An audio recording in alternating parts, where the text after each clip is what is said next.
Hello and welcome to episode 55 of the Player 3 podcast. I'm your host, Luke Croft, and alongside me we have the always visually stunning Larry Hunt. Hi. Let me make you some room here. Your host, Larry Hunt. And then over here on my other side, he can fix you a nice, delicious glass of Pepsi and steal your daughter's heart, ladies and gentlemen. Doug Martin. He's not here. I am in autopilot right now, for real, man.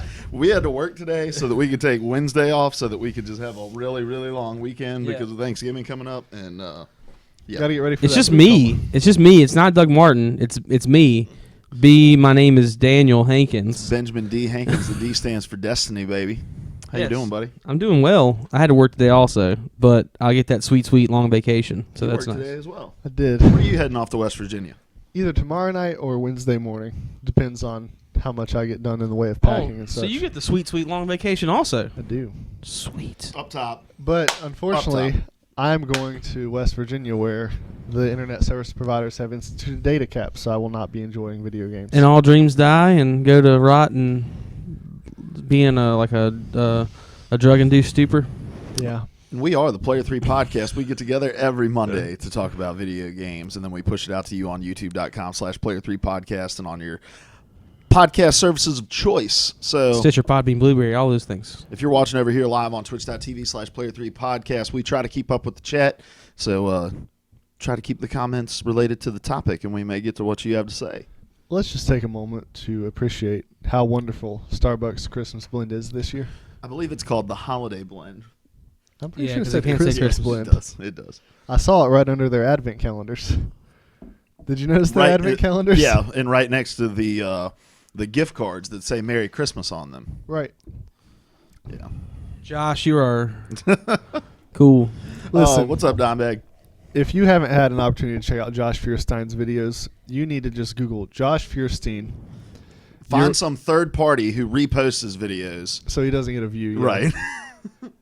Josh Feuerstein, Uranus is backwards. It's such a good video. Look upside down. Oh, Look there. man. Just look. Seth is currently going with his pappy to watch Mockingjay Part 2. Seth is dead. And Diz is dead. Hey, Also, yesterday was my sister's birthday. was Happy it birthday, Yeah. So Lily. Lily's? Libby. Libby, Happy son. birthday, Libby. She turned 30. I've got 3 siblings now in their 30s. Wow, that's Yeah, kind it's of cool. crazy. All right. Are you the baby? I got I have a little sister. I can spoil the loot crate for the people this month. Oh, yeah. I got a Mockingjay pin out of my loot crate, which is pretty awesome. I also got a Fallout 4 bobblehead. He spent about 15 minutes in the car ride from lunch admiring the craftsmanship of this pen. It is really He was like, nice. it's so intricate. And I got an actual Vault 111 bobblehead, Nice. which is super nice. And they're like $20 at GameStop. Yep. All right. Let's get this week started like we get every week started with the releases of the week. Releases of the week. Clap, clap. Happy birthday, Libby. Happy birthday, Libby. I forgot. It's all right, man. I won't forget again, though. Things are slowing down, which is good because there's too much out to play already. We will be getting a couple of things in the coming weeks. Just Cause is coming. The Rainbow Six Siege is coming, but not this week. So let's just move to the drop because this is everything that I know of that's coming out this week. I'm sure I'm missing stuff. I'm always missing stuff. But this is everything coming out exclusively on the PS4. Beyond Two Souls is getting its re-release on the PlayStation 4. Oh, that's awesome. I didn't get to play that game the first time around. Then we have Bloodborne, the Complete Edition. Hunt your nightmares as you search for answers in the ancient city of Yharnam. Now cursed with a strange endemic illness spreading through the streets like wildfire, danger, death, and madness lurk around every corner of this dark and horrific world. So this is the one. I guess this is the one with DLC. Yeah, this is gonna have like the old Hunter. I think that no. But yeah, this has everything that's been released Is already. there still a price? Is there a price for that one yet? I'm not positive, but let's go back to this Beyond Two Souls thing for a minute. You mentioned you hadn't played it yet. This is made by the same people who made Heavy Rain. And Heavy Rain was kind of like considered the good game out of the two of these releases. But this actually comes with a feature. In the original game, you don't play it in chronological order. Mm-hmm. You kind of have to piecemeal the story together based off of like just context clues. This gives you the option of playing it chronologically, which a lot of people say is going to make it a lot better of the game. That's cool. So now, these same people, are they the same people that made Until Dawn? no. I'm impressed with it graphically. Are these the same people that are making Detroit? Yes. Okay. So Detroit. All right, then we have Brunswick Pro Bowling with this yin yang bowling ball right here. Brunswick Pro Bowling allows you to experience all the thrills and excitement of being a professional bowler with a simple, intuitive scheme and real ball and pin physics. This Wow. looks as exciting as it is to be a professional bowler. Look at all of the fans that are watching on as you play. Look at all the 11 miles of hour that are going by. And then we have Miko Mole. Miko Mole features charismatic Miko with a passion for shiny gems, who is on a mission to become master thief by collecting enough diamonds on each level to open its exit to progress. The diamonds? The diamonds? It's from Tombstone. They're absolutely true. That's not Tombstone. It's I don't know what the other one actually Congo. is. It's from Congo. But it is from Tombstone. It's from Mighty Joe Young. Then we have episode 3 of Minecraft Story Mode coming out. Then on both consoles, we'll get to this here in a little bit, but Tom Clancy Rainbow Six Siege Open Beta will be launching this week as well. And those are your releases of the week. Releases of the week. Clap, clap. Happy birthday, Libby. Happy birthday, Libby. All right, let's Go to the mall.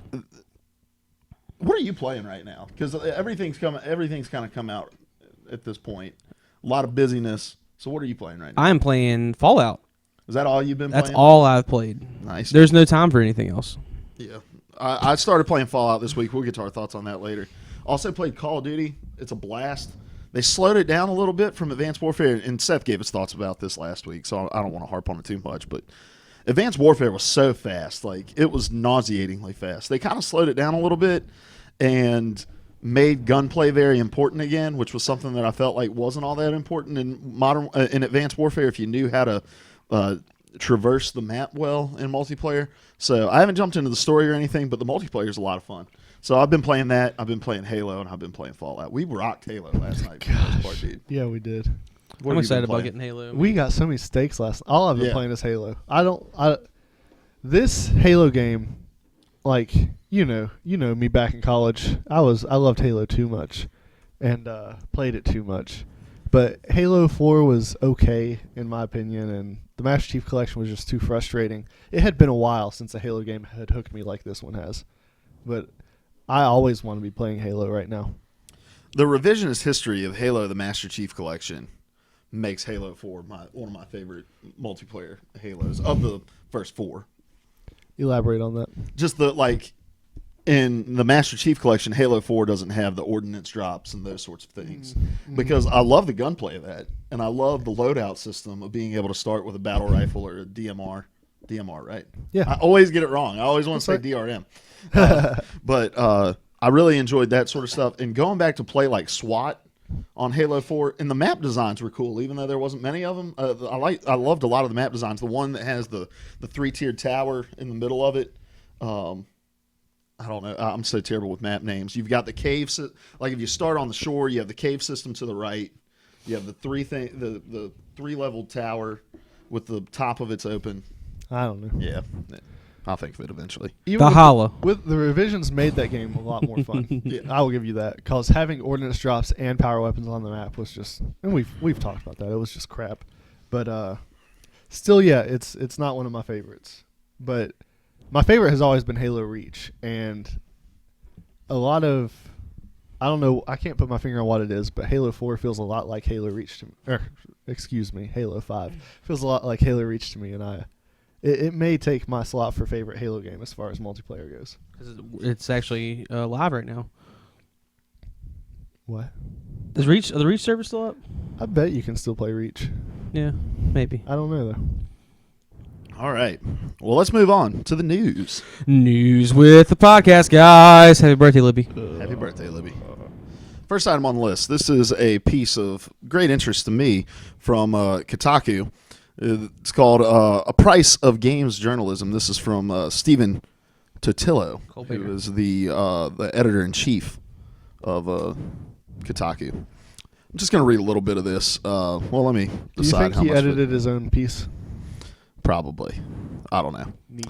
All right, it says, for the past 2 years, Kotaku has been blacklisted by Bethesda, the publisher of Fallout and Elder Scrolls series. For the past year, we have also been, to a lesser degree, ostracized by Ubisoft, publishers of Assassin's Creed, Far Cry, and more.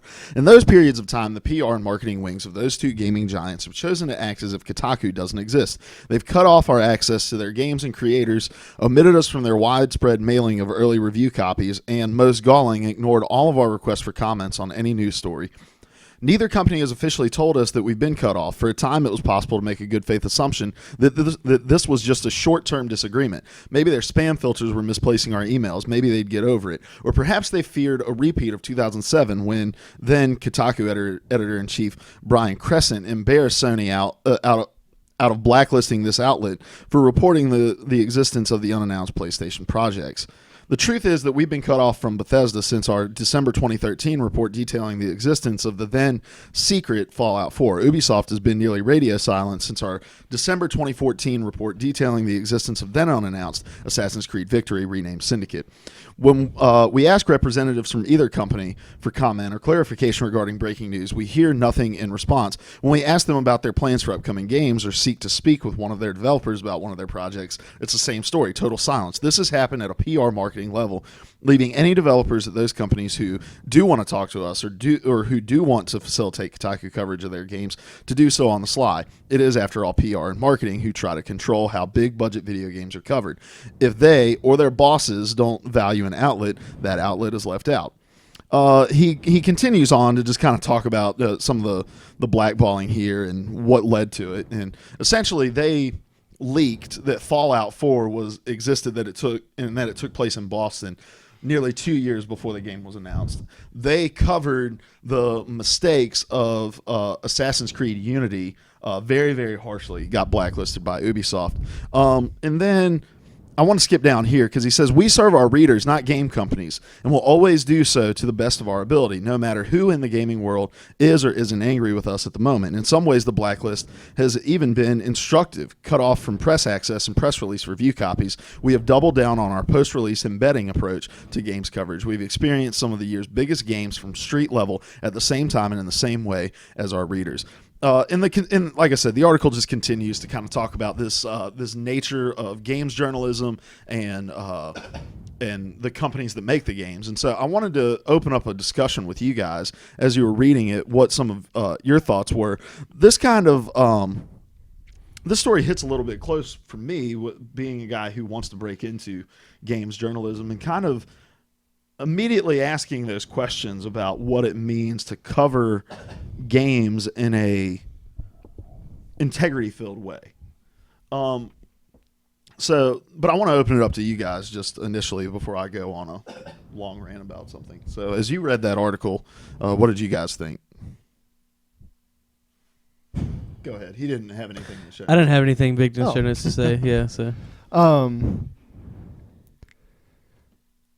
I don't think it's so much for me, it's not an integrity question, really. If a news site's going to get information, they can publish that information. There's an integrity question on the part of whatever employee leaked the information. But I understand Kotaku's point of view of, if we're given this information, we're going to put it out. I get that. But I also get Bethesda's response too. Yeah. I mean, you can put it out, but if the company gets mad and doesn't want to include you in the future, that's the nature of you elevating the information above your relationship with the company. And you just got to take what they give you if you're going to go that route. I'm a lot less sympathetic to Ubisoft. I'm kind of sympathetic to Bethesda, but not at all to Ubisoft. They put out a really screwed up product, and Kotaku was honest about how screwed up it was, and that's on Ubisoft for not doing a better job. Yeah, the relationship between publishers, developers, and games media is interesting because we always talk about the separation of church and state, and that means something to us as people who work in churches. But it's actually also a journalistic concept, where not just between church and state, but between the establishment that's being covered and the people that are covering it. There is a certain level of there needs to be a certain level of separation as to how far into bed you get with these companies. John Oliver did an interesting piece on articles that are promotional articles that are made to look like actual content, where you get like a top 5 list when really that top 5 list is an ad for Expedia. It's like top 5 tips for searching for getting your best deals for travel, and it directs you to Expedia to do it. That is where like the lines begin to get blurred between the separation of church and state in the media. And games journalism is interesting because so much of the coverage is dependent upon, number one, your access to the PR departments of these companies, but number two, your access to gaining these products in a way that allows you to release stuff in a relevant time frame. So whereas we're kind of a startup and we don't necessarily have a huge audience that consumes our content, for us to go to Bethesda and to want to get review copies is pretty impossible for us. Yeah. And because of that, we are gimped as to what we can do that is relevant, because we get the game the same time as our viewers do, and they're probably playing it maybe even faster than we're playing it. So our thoughts are coming lag behind people who get these things 3 weeks early and can release a review for it a week before it comes out. And so these outlets that cover gaming have this unique relationship with publishers where, in order to remain relevant, they have to remain in the good graces of these companies. There was a whole big stink, I don't know, maybe last year. It was when Destiny came out, really, where people felt like there were certain companies not covering Destiny in an unbiased way. And it's, you get like Game Informer exclusive articles about a certain game, like, hey, here's our Game Informer piece on Halo 5, or here's the IGN exclusive first look at No Man's Sky, or whatever. And there needs to be this transparency in gaming from that angle that says these exclusivity deals of being able to get content before anybody else don't come with any kind of rider saying that we aren't allowed to publish things that are negative about it, which is something that I feel like is missing a lot in games journalism, that transparency of how you get these products and the agreements that you make in order to get them. And I know I'm kind of rambling here, but Greg Miller was a journalism student at Missouri, and he worked for a local paper. He's from Kind of Funny. You guys know who Greg Miller is. Yeah. But he was a journalist for a local newspaper, and so he had to cover things in a very professional manner. Not that he wasn't professional like at IGN or anything like that. But he tells a story about a time where he went to I think it was some sort of campaign event, and he grabbed a water off a table and started drinking the water, and then he noticed a sign that those waters were paid for by the candidate that was hosting the event. And he immediately started trying to pay somebody for the water, because he felt like anything that he wrote after that, after being given something for free, may be seen as biased to the person that he took the free thing from. And that was for a 75-cent bottle of water. We're dealing in games and peripherals and consoles and all of these sorts of things. And so there needs to be this transparency among companies. And I think it's a good thing, getting back to Kotaku. It's almost a badge of honor to be blackballed by these companies, because they can say, look, we put the reader ahead of any relationship that we have with these publishers, and we're not going to brown nose them to try to get them back. If they want to start sending us copies of games because they realize we have a big audience again, then we're going to do that. But if what we have to do is cover games from a street level perspective, and we'll use that unique perspective for a site as big as us to really engage with our readers in a way that IGN and Polygon and all these other sites aren't. And so I found that article just incredibly interesting, because there needs to be this separation of these two entities that says, I'm going to cover the news of this like it needs to be covered, and I'm not going to follow your pre-scripted PR releasing of trailers, your scripted releasing of information about game modes and all those sorts of things. We are going to cover the information that we receive, and even if we receive it in a way that may be a little uncouth because of an employee doing something, breaking an NDA or whatever, we are Kotaku. We're not under contract with you. We can cover what we find. So, any other thoughts? The only thing I was going to add to that was just the idea of like you've been saying, just of Bethesda understanding that when they send out, or Bethesda or Ubisoft or whoever, when they send out review copies, that it's not all about getting positive PR every time they send out something. You know, sometimes their games are going to have something wrong with them, and you want companies like Kotaku who are willing to say, hey, this is where this game falls short, or this is where this needs improvement. And I like you're saying, I applaud Kotaku for being willing to say, you know, hey, we'll take our lumps with this and do what we need to do to get through it, and be able to come out and show our readers that we're going to be full of integrity regardless of what it means to us. So kudos, Kotaku. Good job. And essentially, these companies are angry because their ability to manipulate people with PR has been affected. Yeah. And when I think of it in those terms, I'm like, this is a good thing. I'm glad to see some hype trains derailed. Right. Yeah. Bethesda, I'm not even sure why they're mad, because their game was solid. But Ubisoft, like... Well, the release stuff, I get that. I get the, like, letting people know where the location is before they can do it and leaking some of the information. But like with you, I'm saying, you know, I agree. It's why did they get so bent out of shape apart from that stuff? Yeah. So Kotaku's really going to be affected every 4 years when Bethesda releases a game, I guess. Well, like Kotaku is well within their right to publish whatever it is that they want, as long as they're not breaking any laws in order to do it. There was a story about I think it was Assassin's Creed, where somebody like broke into the Ubisoft office to obtain information and they published it. That's different. Yeah. But an employee from the company coming to you, or even you going to somebody in the company in order to talk to them, and them maybe being off the record and sharing some piece of information with you. Not off the record, but anonymously, because off the record means you can't publish it. But that's totally fine. Like Kotaku is well within their right to publish those things. But here's the thing, and this was the thing that I love the most about this article. They didn't publish this article in a way that said, "Where's our games?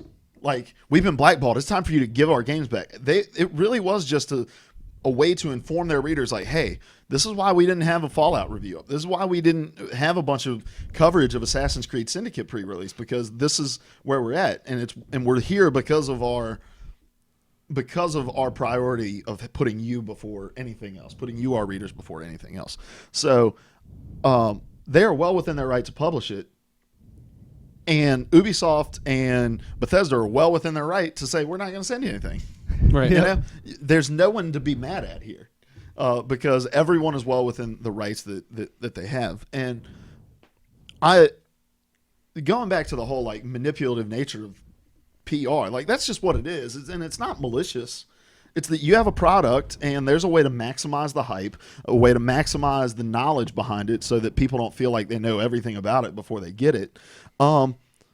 And so, like, that's just the nature of the beast. There's people that are paid big bucks in order to figure out ways to market stuff to people. But games journalism is so regurgitative. Like, you regurgitate. So I can't talk, man. There's so much regurgitation of information where there aren't people in there seeking to talk to somebody. Like, it is so fully reliant on a press release. Mm-hmm. And then the press release is spun into an article by one of the big dogs. People get access to the big dog's article, and then all the little sites spin stuff off of those articles. And it's like all of this news that we're writing, all this news that we're covering, most of this news that we're covering is second, third, fourth, fifth hand news from people. And so when people break the mold and say, we're going to go dig and try to find some information before anybody else gets it, I applaud that greatly, because I get so frustrated when I open up GameSpot, IGN, and Polygon, and they all three have the same story, same news story at the top of their headlines. It's like, where are the people that are digging? Where are the people that are seeking fun? Like, and it takes a lot more legwork to build connections and to do those things. And like I said, I'm saying this as if like I've been writing for a long, long time, but I did that Madden piece over at GameSpresso, and that was something that took 4 months to to get together, and I talked to, like, I know nobody in the games industry, but I got the chance to talk to 10, 11, 12 different people who have worked on various Madden games because I wanted to put in the legwork to make those connections and to have those conversations with people. And there just seems to be an unwillingness to do that in terms of news coverage. And for Kotaku to go out and make some enemies, like, that's journalism. Like, journalism is about revealing things that would not be known without journalism. So, not just in journalism, but in life. If you haven't made any enemies, you probably haven't done anything that matters. very true. Very, very true. All right. Enough of that. That's why I hate both of you, so that you know that you're doing things that matter. Next story on the list. Let's get back to talking just about video games. That was fun, though. All right. Okay. I enjoyed that. The Rainbow Six Siege beta, open beta, gets a start date. It's this week. This is from GameSpot. Eddie McCooch, friend of the show. Remember, there was a week that was like, or Makich. How do you say that? I don't know. I hope it's not McCooch. He wrote like former friend of the show. he wrote like 6 articles that we covered a couple weeks ago. The article reads: an open beta for team-based tactical shooter Rainbow Six Siege will be held across PC, Xbox One, and PlayStation 4, November 25th and through the 29th. Ubisoft announced today. Preloading starts today, Monday, November 23rd. Siege's open beta lets you try 13 different operators on 3 maps, each of which has day and night versions. In addition, there are 3 modes to try: bomb, secure area, and disarm bomb. So this game comes out the first week of December, but for those of you who didn't get a chance to try the closed beta about a month ago, which we had codes for it, none of us played it, but we all had codes for it. we all just forgot about it, didn't we? Yeah, I think so. I think yeah. it came and went. It was like a felt so 2-day period or stupid that something. week. Let's all vow that we're going to preload it.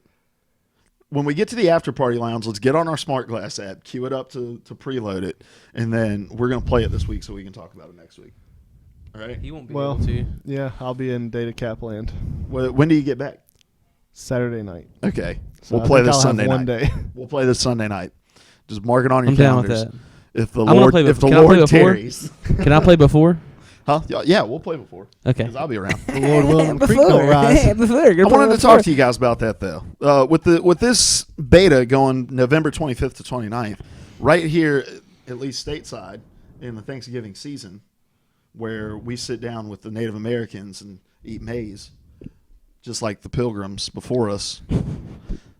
That Yes. really ate like deer. Did you know that corn, 80% of the food products that the average American consumes come from corn? Gluten, Like right? high fructose corn syrup and stuff. Does that all count? Well, I mean, have corn in them. Like- That's what like- I meant. like So has yes, a corn yes. byproduct. My Yeah. bad. Is Yes. gluten part of corn? And without corn having spread outside of Central America, we would not be able to sustain the amount of people that we sustain today. So thank you, Native Now you Americans. know. Life finds a way. And we're really sorry. For all the smallpox blankets. Oh my God. Is gluten in corn? Or is that a bread? Is that mainly just wheat? Wheat. Just wheat. Wheat. Wheat. There's more of that coffee, by the way. If you were interested, that thing's full. So, wanted to get you guys' thoughts with this coming out in the Thanksgiving season. In the Thanksgiving. The Thanksgiving season.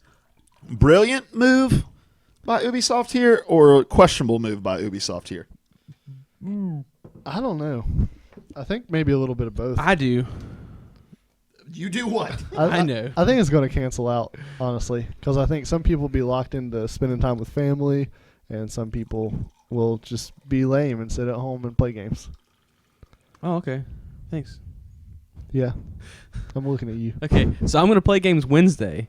I'm going to eat a lot of food Thursday, and then I'm going to do a lot of spending money on Friday. What's that? All of those are lame. Saturday's just playing more games. Here's the thing with this that I believe.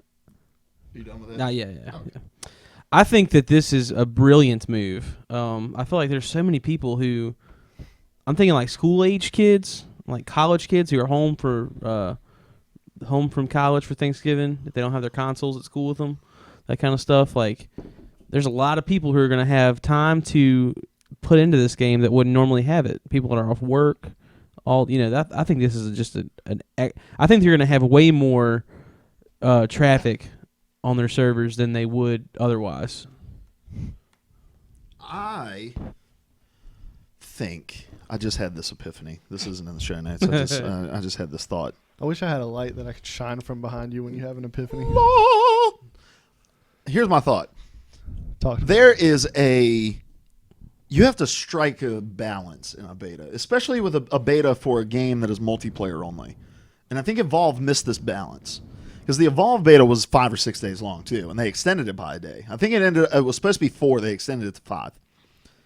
And I think people got their fill of Evolve before they ever even got a chance to put it out on the shelves and get people to spend money on it. So there has to be this sweet spot for Rainbow Six Siege being a multiplayer-only game, and maybe releasing it in the holiday season where people can just play an indiscriminate amount of time, just like as much as they want, may hinder them because people may get, I don't know, 6, 7, 8, 10 hours into the game and be like 10, 20, 30. 30, 40, 50, 60, 4 weeks into this game. I don't know. It's not physically possible. But people may get their fill of this game with having that much time to play it on their hands. But I do think it'll cancel out in terms of the people who will be traveling and the people who will have their time. But the people who have the time are going to probably have a lot of time to play it, and that may hurt them. My only argument with that, kind of agreeing with that side, because I think it's going to do great, but the only shortcoming that I saw was the fact that it could flesh out some content, like a content wall within this game. Like we've talked about it a little bit. Basically, what this game is. You're just either defending or attacking a point, and there's not like a deathmatch thing or anything like that. So there's a little bit of worry up front about how much playability there's actually going to be with this game. So that was one of my worries too. Was just that it may be a very obvious content wall that you hit once you've been playing for 10, 15 hours. Yeah. So. Well, I'm excited to play it still. Big time. I really want to feel what it like. Last night when we were playing Halo, we had such good teamwork in a couple of those games and really good communication. There was a game where I think the person that died the most died like 4 times on our team. It was insane. That one game we were down almost 20 points and then came back and steak dinnered them. Yeah. It was ridiculous. Yeah, we had a I gotta get this game, man. I didn't want to, but I gotta get it so I can play it. It's a lot of fun. Not to turn this into a Halo thing, but it has that same Halo downfall of you play the same 4 maps over and over and over again. But those 4 maps are really fun. There's not a map that I get to that I'm like, gosh, I hate this thing. But anyway, back to Siege. I'm really excited because of that about a game that forces that sort of teamwork. Yes. So I think that's what I'm most, because whenever we play games that are multiplayer centric, like Halo or Call of Duty, whatever, I'm always drawn to the what's the word I'm looking, what is like capture the flag and stuff like that categorized as objective based. Yeah, I don't know why I can think of that word. I'm always drawn to objective based game types and stuff. So that this being basically all that this game is really exciting to me. Really, really exciting. Awesome. All right, moving on. Next item on the list. Deus Ex Mankind Divided has been delayed 6 months. This comes over from Eddie Mackich over on GameSpot. Mackich. Deus Ex Mankind Divided has been delayed. Previously slated to launch on February 23rd, 2016, the game's release has now been pushed back by exactly 6 months to August 23rd. 2016. Quote, Deus Ex Mankind Divided is a huge product. We won't compromise on quality. This is from a tweet that the developer sent out on Twitter. Here we go. Quote, as you may have already seen by reading and watching the many previews for Deus Ex Mankind Divided, our aim is for it to be a worthy successor to Human Revolution and to improve upon the game in every way possible. I know that expectations are extremely high, and we not only want to meet those expectations, but exceed them. We're confident and proud of the game so far. However, as we are now playing through the game in full, we can see that it will require more time in post-production for tuning, iterations, and refinement to meet our high standards. In order to achieve this, we need to move the release of the game to 23 August 2016. Come on. We're sorry to disappoint you with this news. And Fonzie added, yada, yada. Oh, Fonzie. How did you react when you read this? Ha ha ha ha ha ha ha ha ha ha. Are you going to release this game 6 months, 3 days earlier? You missed it. Seriously, this was the game, for those of you that have short-term memory problems and forgot, that not even a month and a half ago had the augment your pre-order thing, where if they met a certain number of pre-orders, that they were going to release the game 3 days early. Ha ha ha. Ha ha, because we called them out on that bullcrap. Yep. And this, the delaying of the augment your pre-orders now had nothing to do with the reaction of the people, I don't think. It had everything to do with them looking and realizing, like, we aren't even going to be able to hit the regular date, let alone 3 days early. And so, oh my. I saw this and immediately just started laughing because, which, number one, have you ever seen a developer that's been like, look, this we have really we have medium quality expectations of our game, and we're trying to just get it to meet those medium quality expectations. We aren't aiming too high with this, so we need 6 months to kind of strip some stuff away and piece it to you out in DLC. I am, you know me, I'm always from the standpoint that, like, if a game is going to get delayed, it's a good thing. Like, a game has never been, other than Destiny, a game has never been worse because of a delay. So if you need to delay the game. But the fact that not even 6-7 weeks ago you were telling us that there was a chance that this came out 3 days before the February 23rd date that you had set out, and now we have to wait another half year in order to get it. Psh, psh. Liars. I think the funniest thing about this article is the subtitle. Read it, boys. Deus Ex, Mankind Divided, delayed 6 months. Quotes. We won't compromise on quality. End quote. That would be just an excellent tagline for Deus Ex Mankind Divided.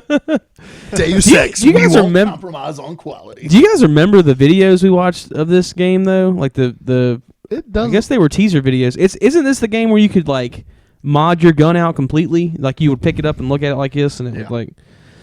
I am legitimately excited for this game. It looks like a really cool game. Yeah. I would just really hope that there is... there's any amount of any amount of playability to the videos that we've seen, and hopefully the reason that they're delaying it is actually because of getting all that stuff figured out, because that just looks so good to me. Appreciate that, man. Hit that follow button. Mexican Cholo makes the observation that we are fat, and like Ben said, thanks. Hit the follow button. I am not fat. Hit the follow button. All right, and what's up, Big Dog Gaming? We need food money too, so you can hit his tip at the bottom of the screen there. I'm also very, not very. I also want to see this game do well, but I thought it was really funny that they were like, we're going to release it early, and then they didn't. Yeah, it was funny. It made me chuckle. Well, it's just very obvious that they were like, hey, let's get this money early. Because, okay, if you're going to make that assumption, if you're going to say, hey, if we get a certain number of pre-orders, we're going to go ahead and give you this game early, you have to have a completed game at that point, I feel like. Like, you got to say, okay, we can actually do that. Maybe a generation ago you needed a completed game. But this is the generation where we ship whatever we threw together. This is the generation of liars and deceit. Yes. The backs of your chairs look like giant mustaches. What? Oh, yeah. It's Movember, man. Look at these giant mustaches. It's Movember. I like it. I don't even feel like oh, we're that man. fat. Big Dog, we were talking about Deus Ex, Mankind Divided being delayed. All right. Let's move on. Next item on the list. Next item. Former developer for Uncharted 4 talks about microtransactions. Gosh. What do you know? Eddie Mackich over at GameSpot. Friend of the show. Right. When Uncharted 4, somebody go find him on Twitter, first of all, and let's all follow him and hit him up. All right. Eddie. When Uncharted 4: A Thief's End launches in 2016, the game's multiplayer mode will feature microtransactions from the start. Now, Eric Monacelli, who worked at Naughty Dog up until October as its community strategist, has defended the action game's use of micropayments.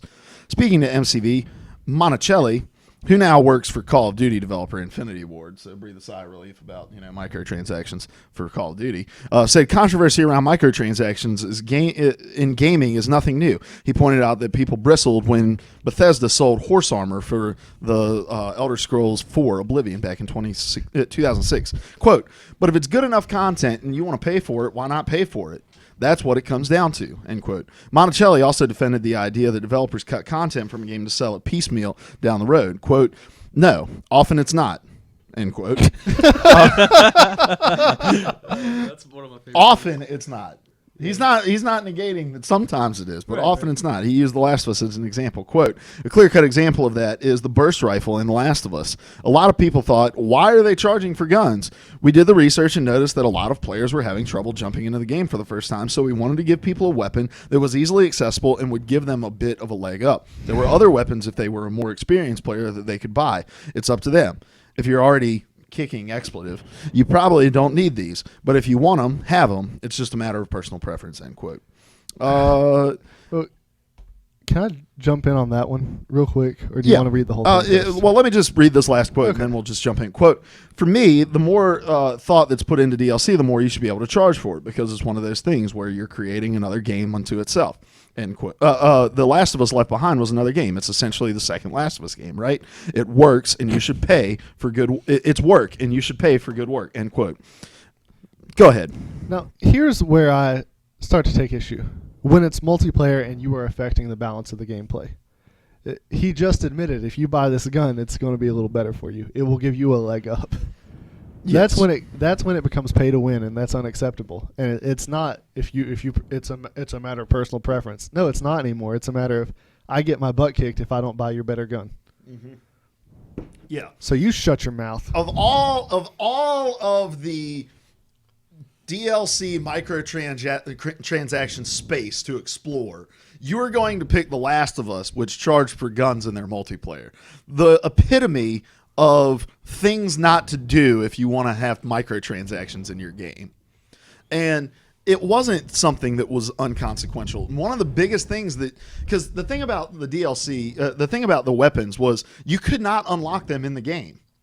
You had to pay real money for them. And the biggest one that you had to pay for was the crossbow, which shot silently, so you didn't show up on the map.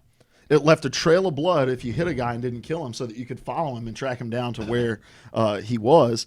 And there was another one, another point I was going to bring up. I can't remember what it was. I can't remember what you were going to say either. With the with like the bow and arrow, you had the arc, and with the crossbow, it shot straight. So it was a super powerful weapon, and the only people that could play with it were the people that were willing to pay $2 for it, and that's a problem. I understand it's work, but it's work that should have been done on the front end and said, we're going to put this in the game so that people can have it. Now, The Last of Us the Left Behind part, that's totally different. That is a piece of story that the main story does not hinge upon. It adds to it, but it doesn't hinge upon it. And that is a totally separate game. But if the argument is that the more thought that is put into DLC, the more you should be able to pay for it, tell me how much thought is put into a burst rifle that I have to pay $2 for. Anyway, go ahead. Yeah, I was kind of in agreement with that. The deal with saying, oh, not majority of people don't take DLC as a thing that makes. I'm getting really distracted. Oh, the majority of companies don't use DLC as something to break the game or change the game or whatever. Okay, my problem comes in where with the companies that do, and I can't say that with you. I can't say that that the guns and stuff you can get in multiplayer were not a attempt to make just a money grab. And I'd like to see more companies go the route of our friends at CD Projekt Red, where they love their fans enough to provide free DLC that will win them over and give them the. And I know DLC and microtransactions are two different conversations to be had, but he brings up the DLC from The Last of Us, the new story missions and stuff, and that, I mean, within that you can pick and choose to buy. If you don't buy a season pass, you can pick and choose to buy a different story mission. So I would consider that microtransactions to a point, but I agree that anything that changes balance within a game is going to be taboo. Shouldn't be even thought of within that realm. And we've come to the same kind of agreements with Halo. I haven't played any of Halo, but any of those situations where you're getting a leg up or you're getting an advantage that's not reasonably attainable, I think is wrong. And I think he makes an interesting point in this article. There's a quote: "It's work, and you should pay for good work."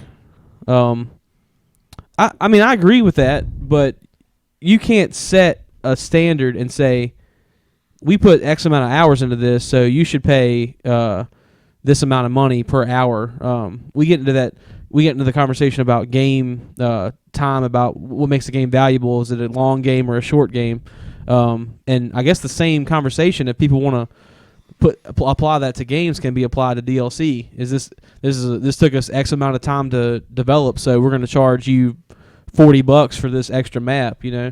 And if they went that route, like we wouldn't be very happy with that kind of thing. So I think that quote's interesting, kind of a nugget to chew on. Like what does that mean if they spent that amount of time on like, we'll just go back to the Last of Us example. They spent that amount of time on the Last of Us DLC. Should they have charged more for it, since it was a pretty sizable story add-on, or was the amount? I think it was $15, $20 when at the first Last of Us. I think it was around that.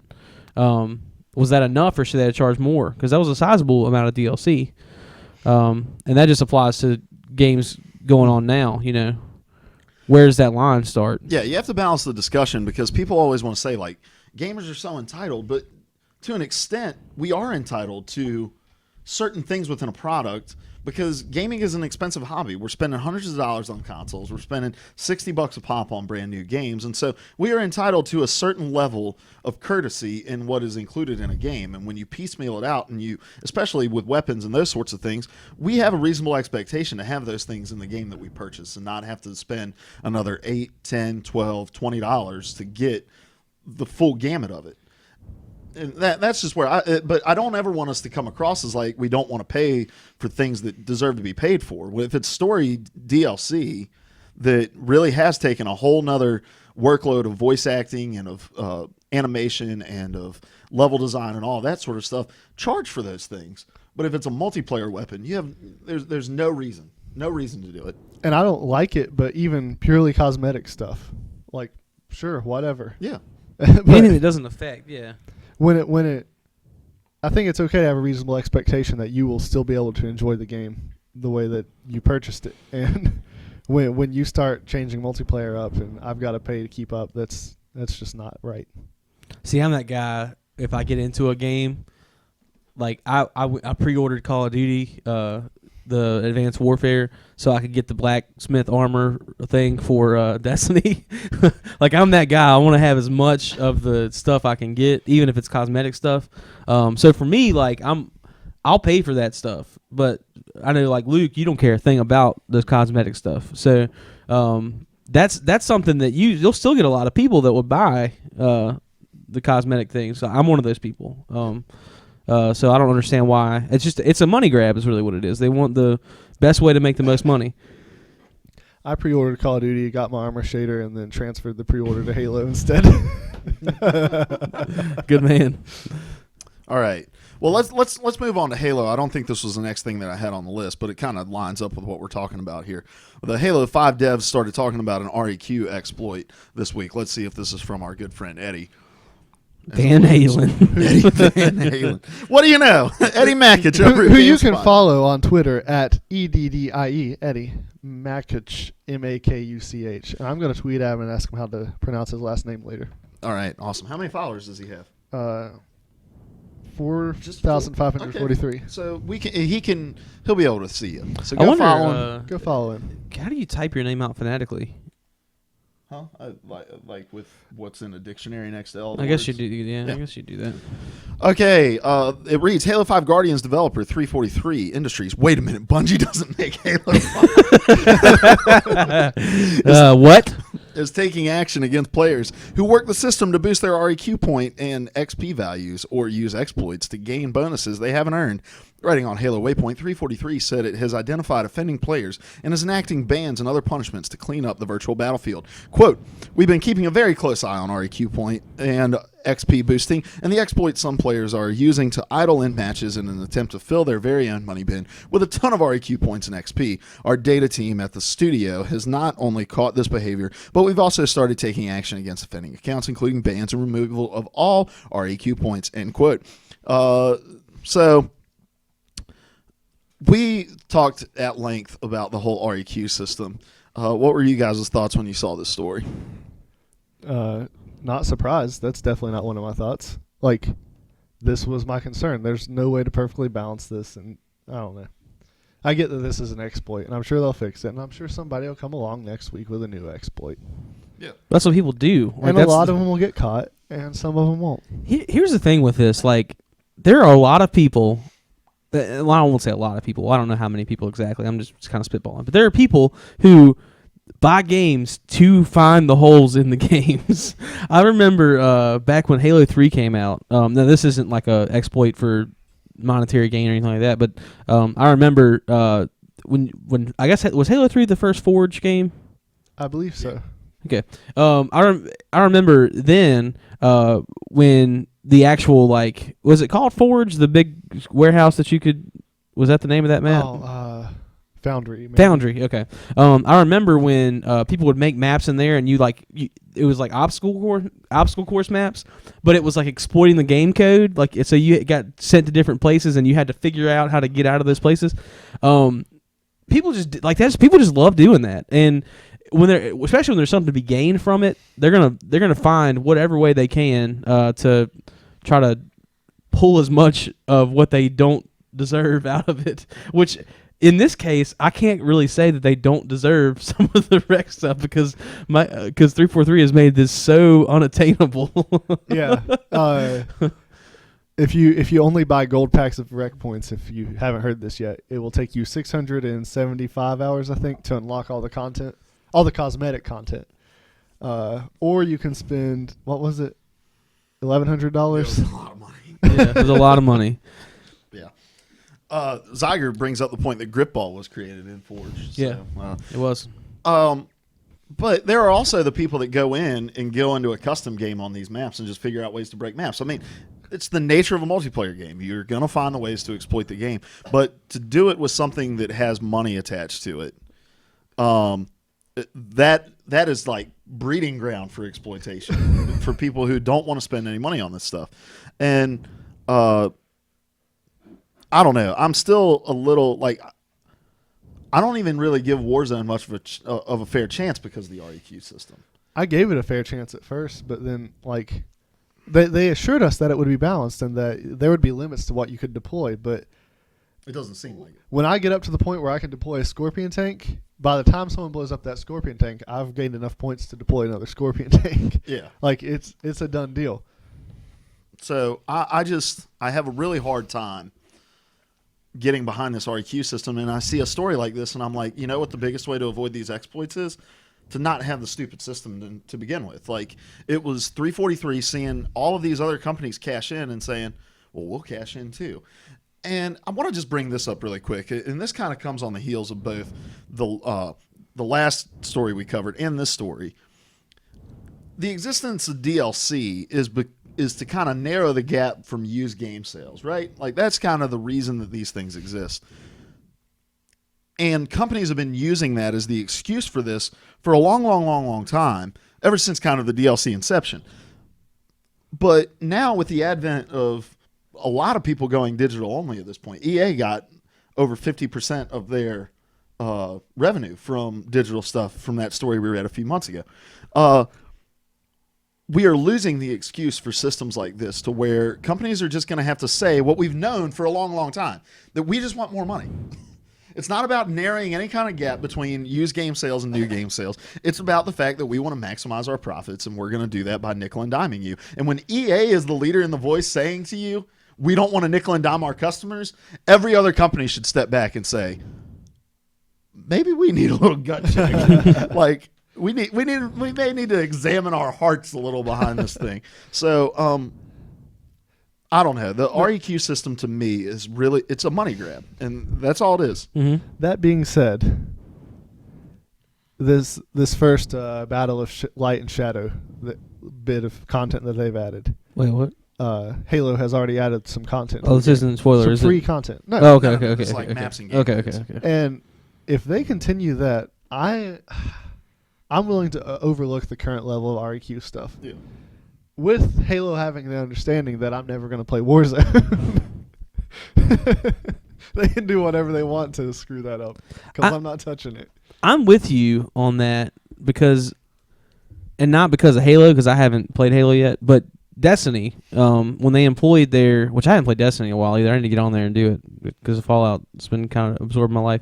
But when they issued the silver system, the Eververse Trading Company, that kind of thing, they talked about having more live content that they would upgrade constantly, and they had the Festival of Lost during Halloween, where you could go and get candy and get masks and stuff, and it was kind of kitschy and dumb, but it was a lot of fun too. And you got something that was tangible you could hold on to, and you could save for your friends and like show to people later on. That wasn't funded by Eververse though. They did that last year. Yeah, but it wasn't anywhere near as big as it. They gave you Jackalight. That was it. Yeah. They didn't have everything all nice and decorated and the music. And the screams, they had all that last year. They had the screens, but they didn't have any. It was because of your Jackalight. They didn't have the candles and stuff last year. I'm pretty positive. Yeah, you're talking about the tower? Yeah. Yeah, they didn't do. Okay. They didn't go all out. It was just the headgear. It was just the Jackalight that you got in your inventory. So, it was really cool to see that being put to use in a way that was neat, and I can only assume that that's the same with Halo, kind of getting to see a little bit of added content to the money that you're putting in for the rec packs. I just very quickly want to throw up what my face looks like on this frozen video right here. This is Why are we me frozen? passionately speak. It just froze over on my end. Zyker says it's still up for everybody, but just wanted to point that out. Go ahead. You looked like you were about to say something. You and I are in disagreement on Destiny, just because I don't trust that Bungie's going to be as kind with it as they have put on. But even with Halo, I'm hopeful that they'll continue this level of what they're doing. But it still feels slimy, and I would be a lot more comfortable with it if they were only selling cosmetic stuff, which I can give Bungie credit for that. Like, they aren't selling anything game-changing yet. It's been purely cosmetic, and I'm hoping it stays that way. Yet is an operative word. Yeah. I hope it does not happen, but I don't have enough faith to say that it won't. Yeah. All right. Next item on the list here. Finally, we get some details for the Star Wars Battlefront Season Pass. Because we have this new trend, apparently, in gaming where we want people to give money. Every article is Eddie's article. Every article, man. This is from, you may have heard of him, Eddie Mackich over at GameSpot. You follow him on Twitter at Eddie Mackich. Eddie, Makuch. All right. Reads, the Star Wars Battlefront website has been updated with the new details about the post-launch content coming to the just-released sci-fi shooter through its DLC pass. Players can expect 4 expansion packs, which will together deliver the following content: over 20 new items, including weapons, vehicles, Star Wars cards for both Rebels and Imperials, 4 additional heroes and villains, they weren't named, 16 new multiplayer maps featuring new locations, and 4 new game modes. I would hope your multiplayer maps take place on, I guess that means just overall new locations, not just like iterations Endor or Hoth or whatever, which I know where all those places are because I just finished watching all the movies. In addition, as was previously announced, everyone who buys the Battlefront DLC pass gets access to all this content 2 weeks before everyone else. They also get an exclusive shoot first emote. So, now that we've seen it, this is the $50 pass that was being sold. Is this worth the money? I want to say no, but 16 maps? Yeah. I am begrudgingly saying it's not a deal, but it's not them ripping us off either. That's not a deal. I think this this is a deal. I think this is a deal. You think about, okay, let's say each multiplayer map is 16 multiplayer maps, right? Let's say each is valued at, like, how much would you pay for a single multiplayer map? I'm that guy that doesn't buy DLC till it gets super cheap, so a couple bucks. So even at $3, let's say. No, I mean a couple bucks for a pack of them. Oh, for a pack of them, I got you. Well, let's just say like $3 per map. $3 plus 16. That's nice. That'd be $48 just for the maps if we were doing $3 per map. So I think you're getting a pretty good deal, especially with all the other content you're getting, new characters, the cards. I'm not really sure how big. Do you know anything? I don't know anything about the cards. What are those? I don't know. Seth was going to review this game today, but he's off with his pappy watching a movie. The Final Hunger Games film. So, but yeah, not only the multiplayer maps, but the new game modes, all that. I think this is a pretty good deal. Spoiler alert: they're no longer hungry. I don't know. I've never. They're still kind of hungry, I think. I'm kind of with Larry on this. I think it's fair. I wouldn't call it a deal, but I mean, in terms of DLC and season passes, and the fact that this isn't just like 10 different skins that you can put on your characters, and that it's 16 different.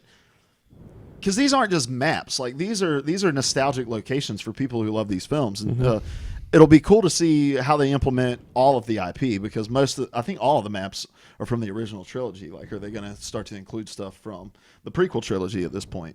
I want that battle on Naboo, and I want Jar Jar Binks as a playable character. If he's one of the heroes, seriously. But Sith Lord. But as a Sith Lord, well, villain then. Yeah. So I think it's pretty fair, and look at us like complimenting EA. And I am willing to stop making fun of their $50 expansion. I apologize, EA. You are not ripping us off. Zyger says it's not bad, but it's not the best thing ever. It's better than I thought it would be. Just because they have 16 maps doesn't mean they are all good.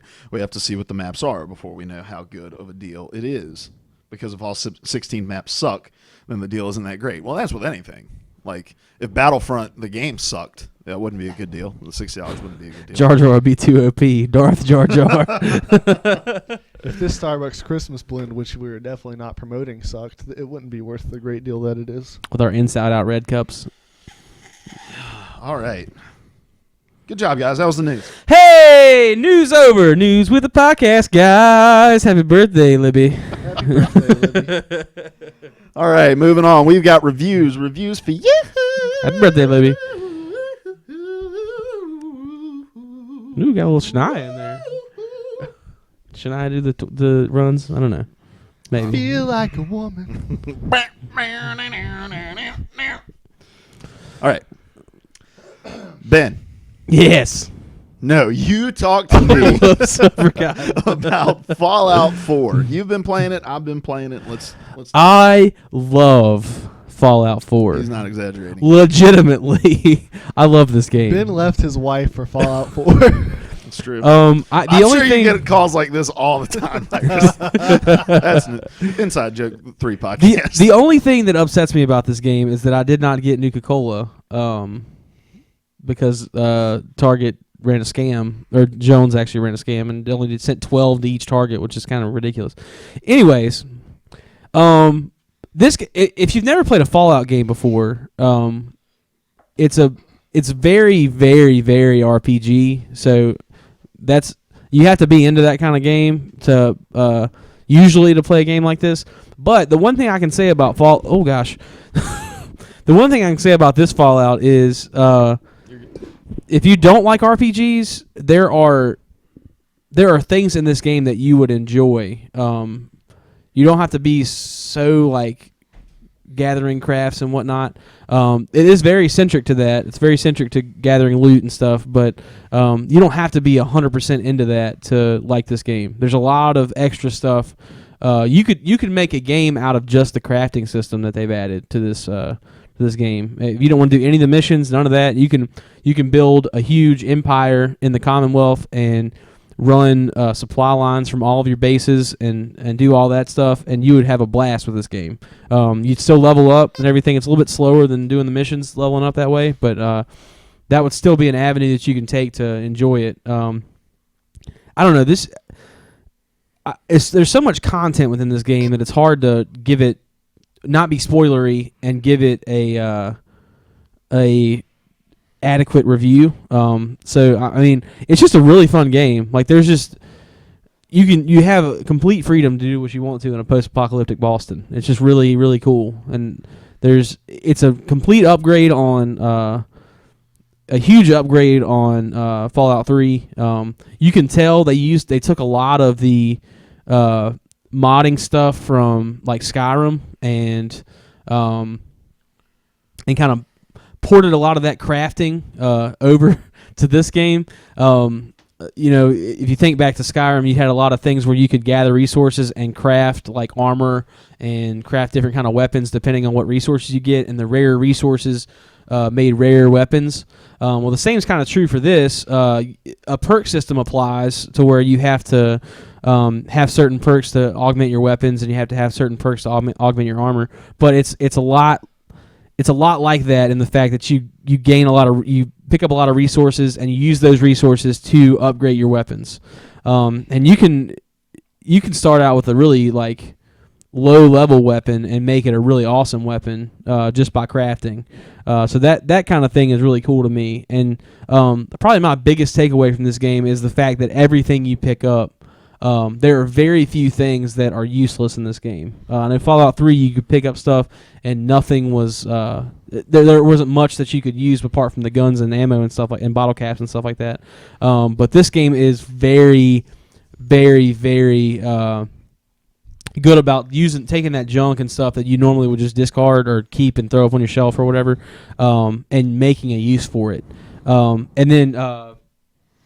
Yeah, I was going to talk about this. Oh, okay. Well, yeah, I'll let you talk about that then. So, I played a little bit of Fallout 3. I couldn't really get into it because in Fallout 3, the VAT system was so important, like to rely on, and to me, it just kind of took you out of the flow. It was almost like turn-based. Yeah, it just took me out of the flow too much of playing the game. And Berserkus 90 mentions that they really tried to craft the gunplay after Destiny. Now they didn't do like a 1-to-1 emulation job of this, but the gunplay is much more enjoyable than Fallout 3's. I rarely use the VAT system just because I like the flow of being able to just shoot and keep moving. So the gunplay to me was very, very good in both third and first person because I play a lot in both. I do a lot of switching, but.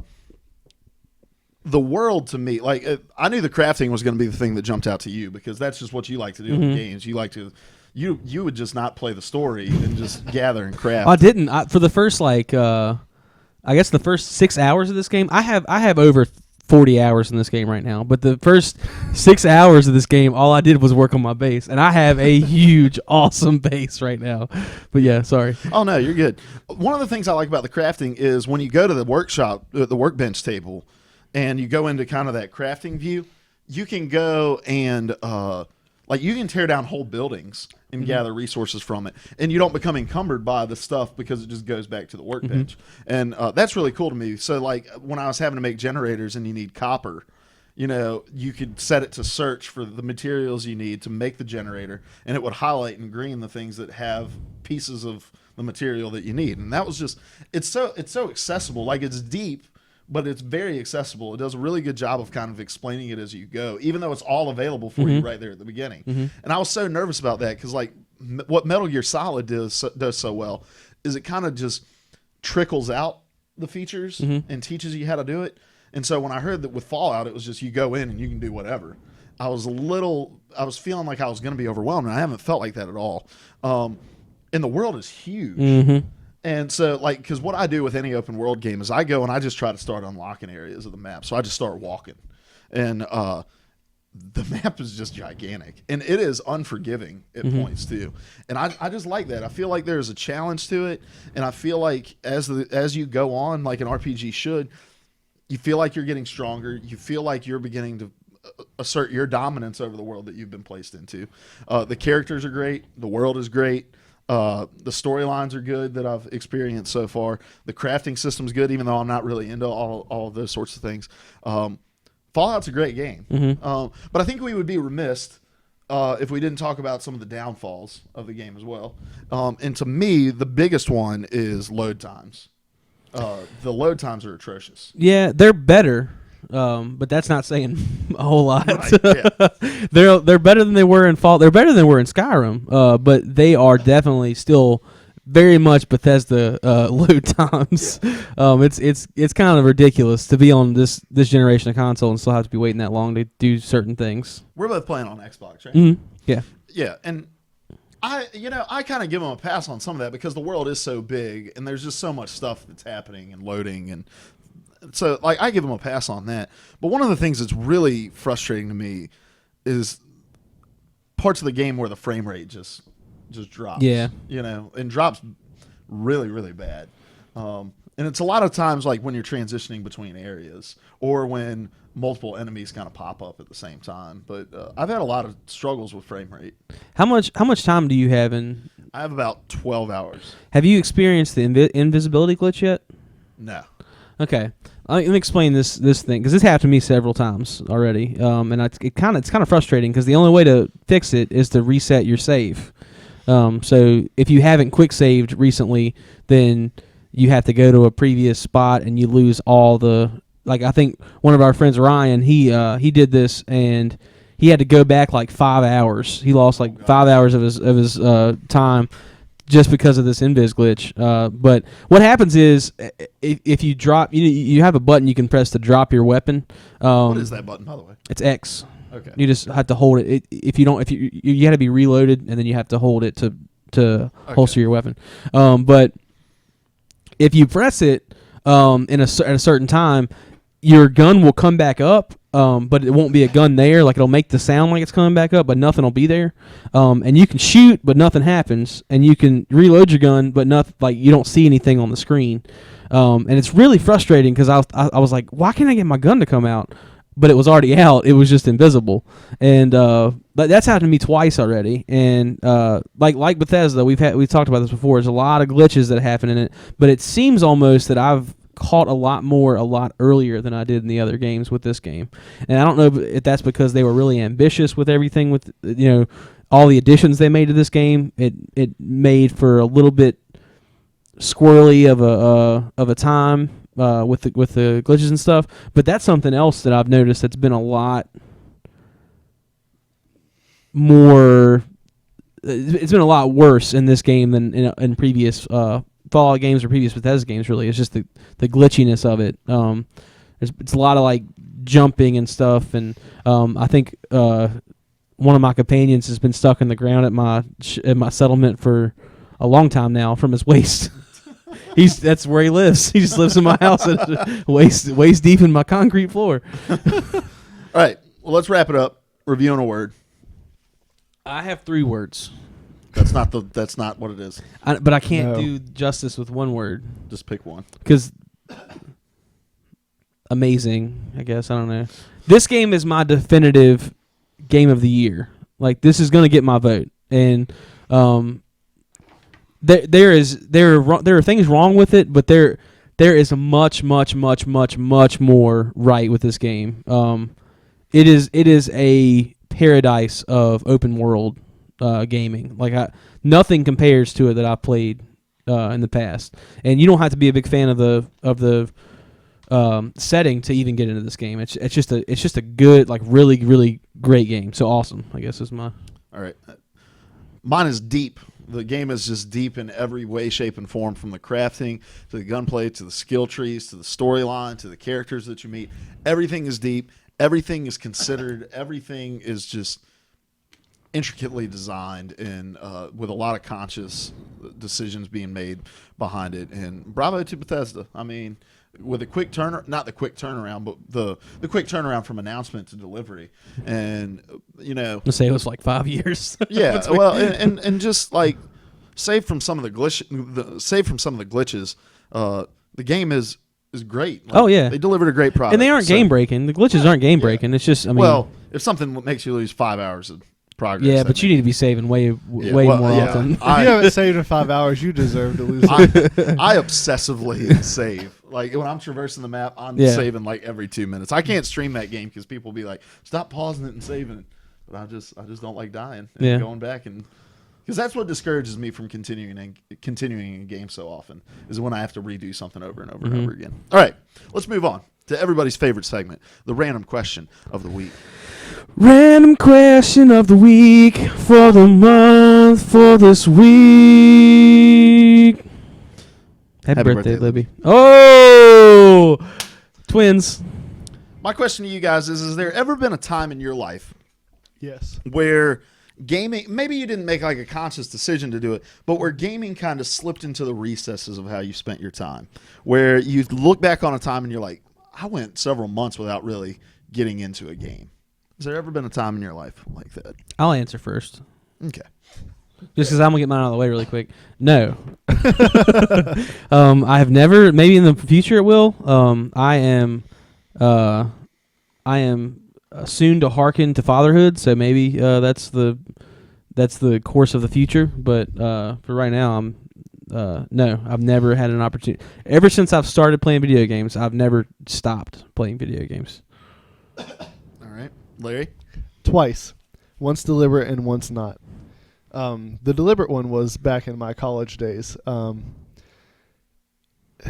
lived on what we affectionately called the gamer hall in our dorm, where people were playing video games all day, every day. If you wanted to play a game, you could find someone who was down to play a game. And I played a lot of games. And every night ended with me and my roommate had two TVs side by side, and we would spend a few hours on Left 4 Dead, and then we'd spend a few hours playing Halo with the hall. And they were fun times, but they were also really pathetic times. And as someone who was training to be a minister, I found my spiritual life non-existent, and that wasn't good at all. As someone in college, I found my GPA low enough to wind up on academic probation and lose all of my scholarships. Which is double not good. Yeah, I'm still paying for that one. Thanks, Bungie.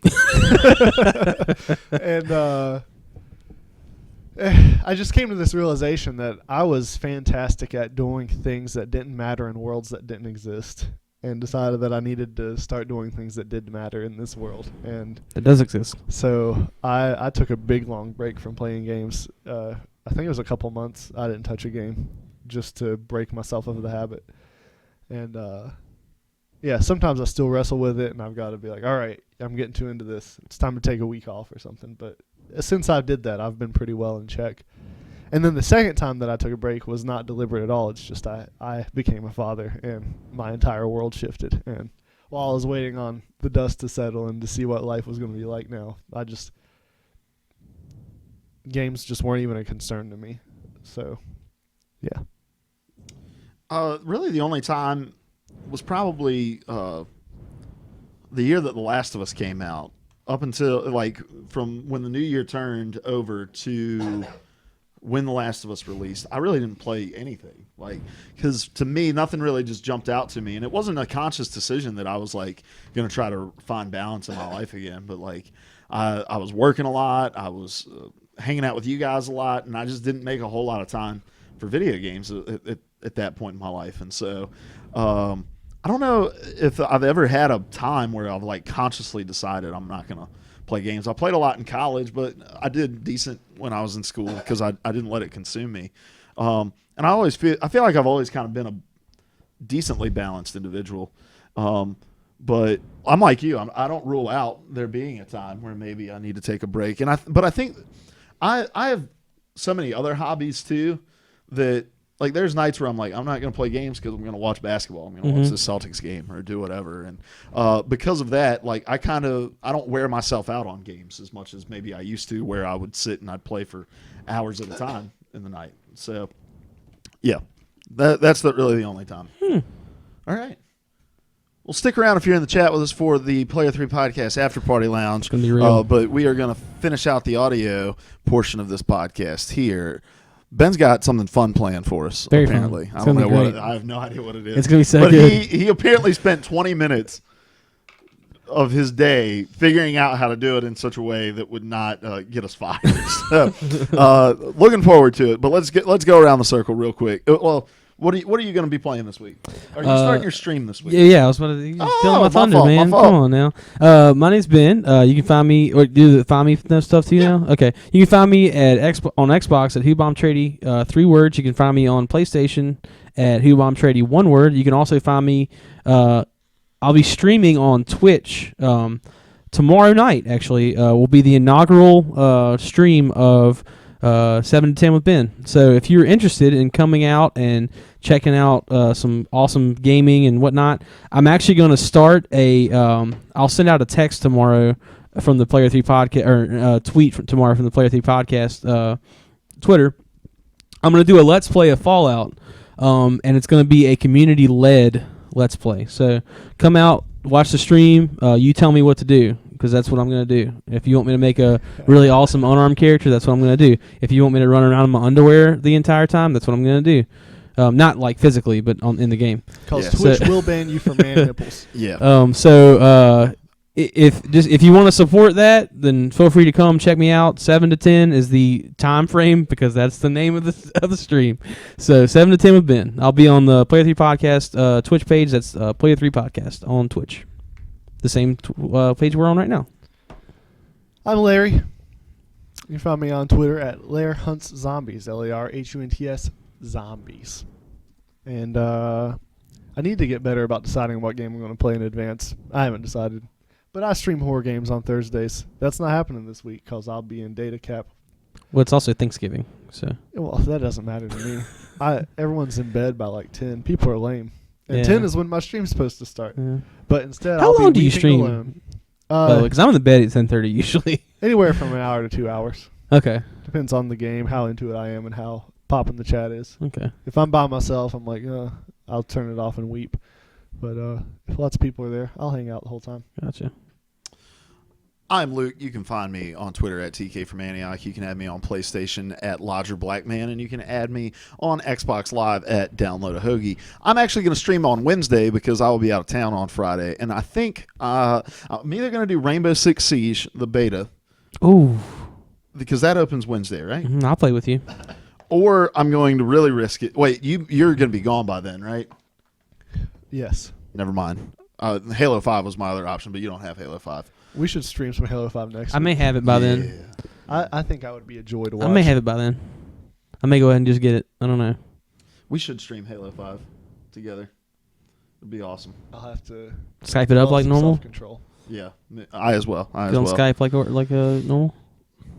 Yeah, we'll do Skype because then it gets in the stream. Tasty. So. All right, well, that's it for the audio portion of this podcast. If you're watching over on twitch.tv, stick around for the After Party Lounge. Ben's going to get us fired. It's gonna be great. And then we are the Player 3 Podcast. You can find us on twitch.tv/Player3Podcast, youtube.com/Player3Podcast, all your podcast services. Subscribe, comment, leave us a review. We'll read it out on the show next week if you do that for us. So head on over there. It's been a long time. Wink, Leave us a review. Wink, wink, wink, wink. All right, we are the Player 3 Podcast. Player 3 Podcast. P3P. Hello and welcome to the After Party Lounge, where butt bucks are abolished as a currency. Yes! But I have now reinstated that. No! So here's how this works. This is our time to interact with our chat, but in order to get some things flowing over here, we one of us brings a random topic to the table, and we talk about that. Last week, we had a very fun conversation about what about this generation frustrates us, so we had an old man rant. Old man. But Ben brings us something special. It's your week. It's Go my ahead. week. Yeah. Okay. You're gonna get the gist of this. Real quick, before you get started, What happened to our predictions? I have them. Okay. I'm having a heart attack over here. I'm sorry. What about predictions? Last week we made a milkshake bet based on some predictions. Yeah, you weren't here, so Dang it. so you owe us all a milkshake. Oh well. You still owe me a milkshake, by the way. Do I still owe you a From milkshake? last year. That's for the E3 stuff, right? Yes. Here's how my after party lounge is going to work from henceforth. It's worked since I did it the first time, anyways. What's up, Kotora Haruka? I don't so much do a Topic. as I bring you a fun-filled, fanciful game that we get to play. Fanciful. And I need some like game show music. Can you guys do some like game? Yeah, that's John Cena. That's John Cena. Okay, you guys have been attempting to be more political lately, correct? Oh gosh. Yes. Attempting. Yes. Okay. Yes.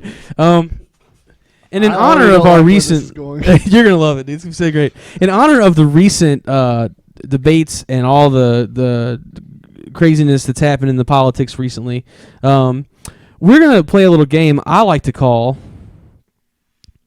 Bush, Bill, or Obama. What was the middle one? Bill. Bill who? Bill Clinton. Oh. All right. You should know that we have recently gotten into politics, so sounds like all of this is going to predate. These are the knowledge that predates. we But have. here's the thing. These are not anything on policy. They're not anything on any of that stuff. We're gonna have a fun little game of I'm gonna read you guys a quote, and then you have to tell me which of these three men said this quote. Are we taking turns? Are we buzzing in? How's this work? Well, give us some time to talk it out, and then when you count to 3, we'll say it at the same time. Yeah, I like that. Oh, idea. so we're not competing. We're just. No. We're competing, You're competing. There's nothing to win though.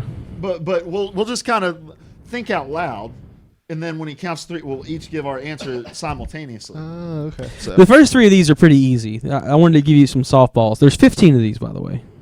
But the first 3 are pretty simple. They're not. You should be able to get them pretty easily. And this is the only one that I thought was kind of questionable. all right, we're just right on. We're coming with a 98-mile-an-hour fastball out of the bullpen. All right. So That's Bush, a Bill, baseball joke. Bush, Bill, or Obama. All right, here we go. You got to guess who said the quote.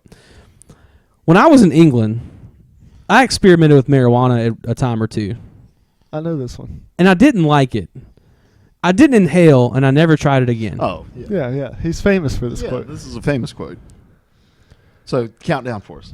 3, 2, 1. Bill. Yep. Ding ding. Here's Bill. Bill Nye, the marijuana guy. Bill in fact said this. Clinton. Bill in fact said this. This was at his I did not inhale. his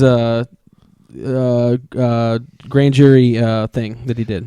His Yeah. indictment. Yeah, his That man- indictment. That man had to be the annoying kid. Like, if you are a teacher or a youth group leader, that like when you call him out on something, he's always got some reason why it's not as To bad rationalize as it, it's Yeah.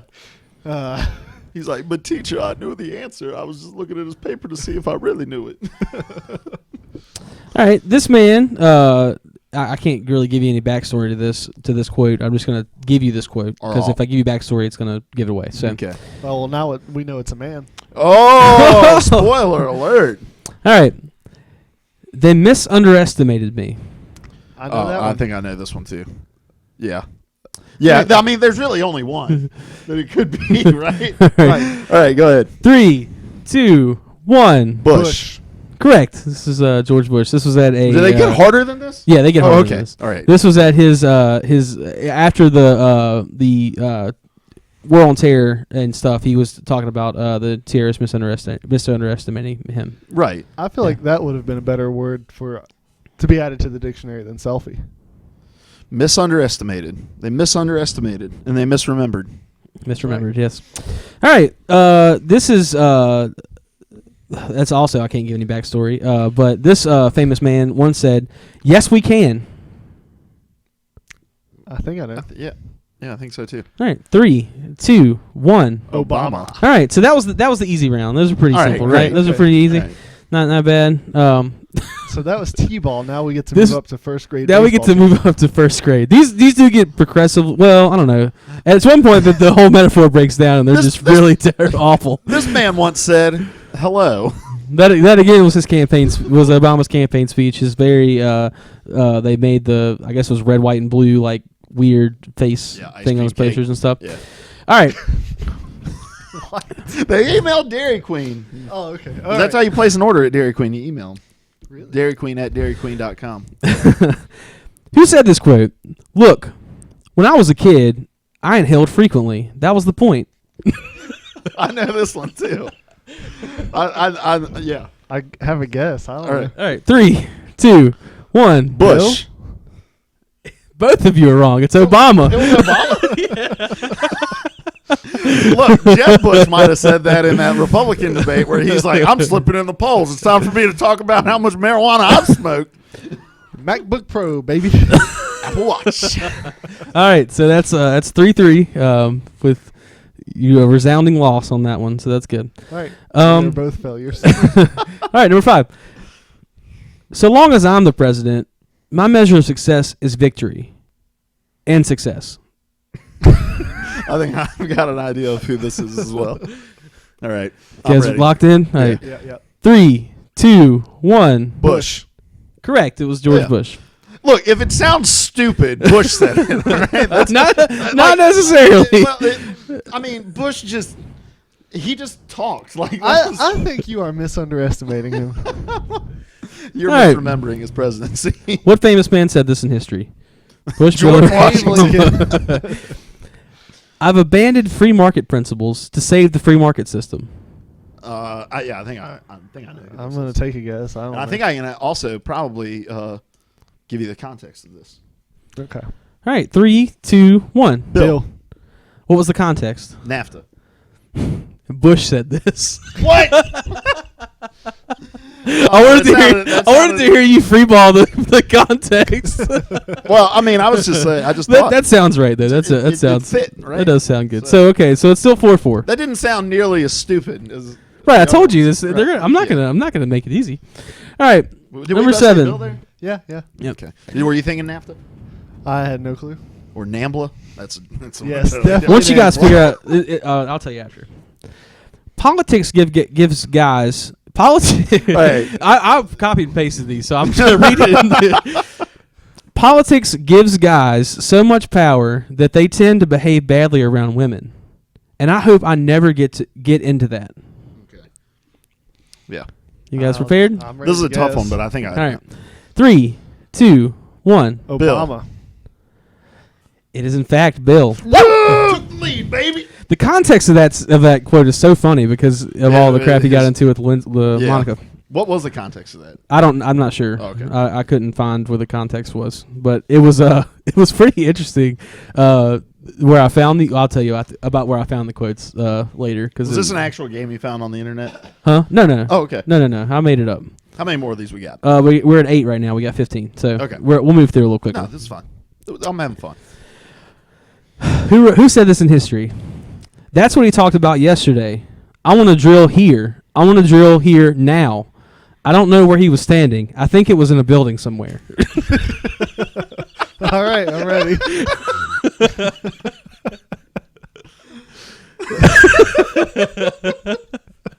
All right. All right, 3, 2, 1. Bush. It was Obama. I almost went the contrarian pick there. It was Obama in it was in one of the debates against McCain. He was talking that was a statement that McCain had said. I want to drill here. I want to drill her now. Wait. I think he was in a building somewhere. Oh, he was saying that McCain had said it. Yes. Yeah. So he was saying that McCain wanted to drill into a building. Correct. Correct. That sounds very, very John McCain. All right, so the score is still 5-5, right? Am I- No, am I- That was It's ahead dude, by that was one. that was a trick question, dude. Because John McCain said it, and then Obama said he. but I said had to make some. I understand. It was hard Yeah. to find crazy Obama quotes. It was well, really hard. Yeah, I get it. What about the time? Never mind. That might be one of them. I'll wait in case you don't. All right, it's 5-5, right? Am I- No. I'm Luke about is up one. by one. Oh, you are up by one. Yeah, he's Okay. keeping Okay. score Cool. over Because I can't keep score. I'm only marking points where one of us is out of step with the other. All right. So number 9. And so the fact that they purchased the machine meant somebody had to make the machine. And when somebody makes a machine, it means there are jobs at the machine making place. Okay, I think I know who this is. All right. Yeah, you ready, Larry? Yeah. All right. 3, 2, 1. Bill. Bush. It was Bush. Oh, I was thinking NAFTA again. He's like, look, we got to make the machines to send over to China. So there's still jobs. It's tied up now, right? Oh, my gosh. Yep. Okay, cool. All right, number 10. This thaw took a while to thaw. It's going to take a while to unthaw. Wait, what? This thaw took a while to thaw. It's going to take a while to unthaw. Oh, if these are like the only quotes that are inscribed in the history of these guys, people are going to be like, man, there was 20 years of just sheer utter stupidity among the American people. I want that one carved into a monument. into a block of ice. Yeah. I'm ready. Okay. Okay, 3, 2, 1. Obama. Bush. Oh, Actually man. said this. Seriously, that was the dumbest one we've heard, and we didn't go Bush. I was thinking climate change. I'm like, Bush doesn't care about that. Yeah, that's true. Wow. Yeah, that was good. What was the context? Yeah. I don't know. That's one of the ones that I have no idea. It was an ice cream cake as well. Probably. All right, number 11. Thank you, Your Holiness. Awesome speech. I think I know who this is. All right. Yeah. All right, 3, 2, 1. Obama. It's actually Bush again. When was the holiness here when Bush was here? I don't know. I have no idea, but I know Bush said it. Interesting. Awesome speech. Awesome speech, Pope man. All right, number 12. I may not have been the greatest president, but I've had the most fun 8 years. Okay, I know. I think. I don't know. This eliminates an option, obviously. All right, 3, 2, 1. Bill. Bush. It was Bill Dude, the Monica Lewinsky thing. and the Yeah. He had marijuana. more fun than Bush ever. For some reason, I was thinking. Never mind. So you're still up one. Bush had. Never mind. Yeah. You just went up one. You knew what I was gonna say. You know where I'm at. I This just is- went up one again. I think this is. I may save this one because I think this. Is What my number are we favorite on one. here? 13. All right. I think. Yeah, I'm gonna save that one. I'm gonna come back to that one. All right. I want to share with you an interesting program for 2 reasons. 1, it's interesting, and 2, my wife thought of it, or actually has been involved with it. She didn't think of it, but she thought of it for this speech.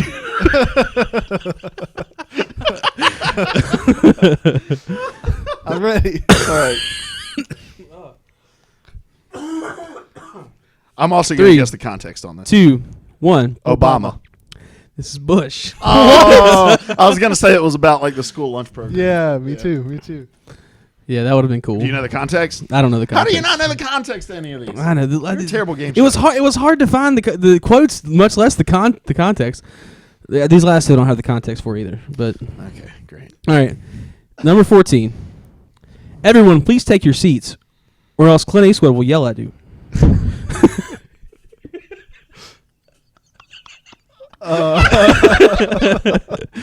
It wasn't. It's not Obama. He's not letting Clint Eastwood anywhere near.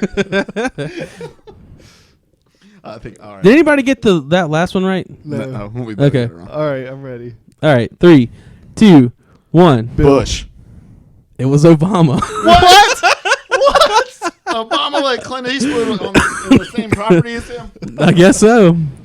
All right, last but not least, this is actually my favorite one. This one's really good. It's really, really good. Now, I'm going to try to read your mind and guess the same person as you. I'm gonna think of a Star Wars character. He's hedging. All right, 15. Throughout our history, the words of the Declaration have inspired immigrants from around the world to set sail for our shores. These immigrants have helped transform 13 colonies into a great and growing nation of more than 300 people.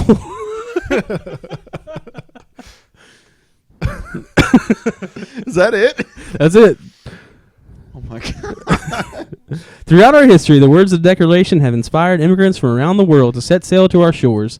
These immigrants have helped transform 13 small colonies into a great and growing nation of more than 300 people. All right, I'm ready. I think I don't have a clue actually. All right. 3, 2, 1. Obama. Yes. This was George W. Bush, our founding father. It created a country of more than 300 people. I tried to just say something you didn't say because I knew that if we tied on that one, you definitely won. So, So that was but Bush, Bill, or you Obama. suck. What do I win? You win the bragging rights of you are more politically sound than Larry is. Ha! I got gum. You did get just gum. bragging Gum's rights. gross anyway, so. Well, that Yeah. spaghetti's smelling good. It is smelling delicious. And I'm hungry. Delicious. We didn't get any topics during the after party lounge, but we had a whole lot of fun. Fun. Thank you guys for tuning in. We're going to go eat. Seth's telephone number, give him a shout. We'll give you the whole number this time since he's He's not Not here to here. stop us. It He's is- always clicking out. it's 276